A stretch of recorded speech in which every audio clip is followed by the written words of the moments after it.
अगर आप भी चाहते हैं कि लापालॉप म्यूजिक का हिट ऑडियो वीडियो सबसे पहले आप तक पहुंचे, तो हमारे चैनल को सब्सक्राइब कीजिए और साथ में बेल आइकन दबाना ना भूलें।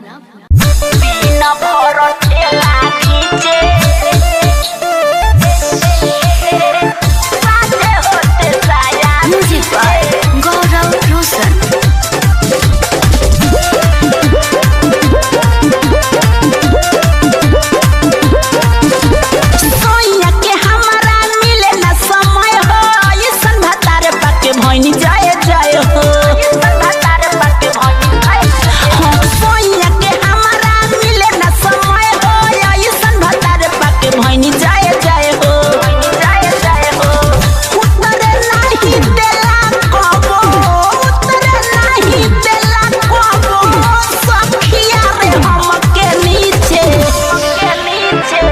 दिन भर ठेला घीचे साझे होते साया